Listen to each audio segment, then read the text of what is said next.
அனைவருக்கும் வணக்கம். இன்றைய தினம் முல்லைத்தீவு மாவட்டத்திலே குமுளமுனை கிராமத்தில் அமைந்திருக்கக்கூடிய குருந்தூர் மலை பிரதேசத்திலே சட்டவிரோதமாக ஒரு விகாரை ஒன்றை அமைத்து அங்கே தங்கி இருக்கிற பிக்குவினுடைய அடாவடித்தனம் காரணமாக போலீசாரால் 3 விவசாயிகள் கைது செய்யப்பட்டு அவர்களுடைய உளவியந்திரமும் கைப்பற்றப்பட்டு போலீஸ் நிலையத்துக்கு கொண்டு செல்லப்பட்டிருக்கின்றது. கரைத்துறை பற்றி பிரதி செயலகத்தினால் உறுதிகள் வழங்கப்பட்டு உறுதிகளை கைகளிலே வைத்திருக்கக்கூடிய விவசாயிகள் அந்த குருந்தூர் மலை அடிவார பகுதியிலே தங்களுடைய வயல் நிலங்களை உழவு செய்கின்ற ஒரு செயல்பாட்டில் ஈடுபட்டு கொண்டிருந்த பொழுது அந்த குருந்தூர் மலையில் சட்டவிரோதமாக விகாரை அமைத்து தங்கியிருக்கின்ற அந்த இனவாத பிக்குவினுடைய கட்டளைக்கு அடிபணிந்த போலீசார் எந்த விதமான நியாயங்களும் இல்லாமல் அவர்களுடைய கைகளில் உறுதிகள் இருக்கத்தக்கதாக அந்த விவசாயிகளை கைது செய்து கொண்டு சென்றிருக்கின்றார்கள்.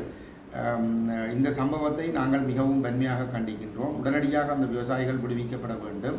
இந்த விவசாயிகளுடைய செயல்பாடுகளுக்கு இடையூறு ஏற்படுத்திய அந்த பிக்கு கைது செய்யப்பட்டு அவருக்கு எதிராக சட்ட நடவடிக்கை எடுக்கப்பட வேண்டும். இதிலே தொல்பொருள் திணைக்களத்தினரும் இந்த பிக்குவுக்கு உடந்தையாக இருந்து போலீசாரும் இந்த பிக்குவுக்கு உடந்தையாக இருந்து இந்த சட்டவிரோதமான செயல்பாட்டில் ஈடுபட்டிருக்கின்றார்கள்.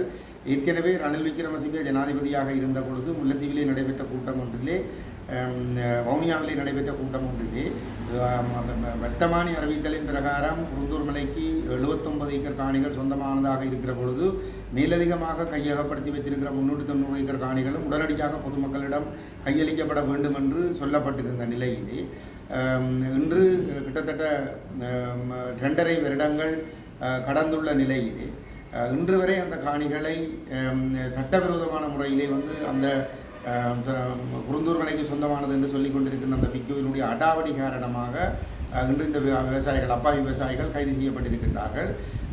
உடனடியாக இந்த விவசாயிகள் விடுதலை செய்யப்பட வேண்டும். இந்த தொல்பொருள் திணைக்களத்தினுடைய இந்த அராஜகமான நடவடிக்கைகள் உடனடியாக நிறுத்தப்பட வேண்டும். அந்த பிக்கு கைது செய்யப்பட்டு அவருக்கு எதிராக சட்ட நடவடிக்கை எடுக்கப்பட வேண்டும் என்று கேட்டுக்கொள்கிறோம்.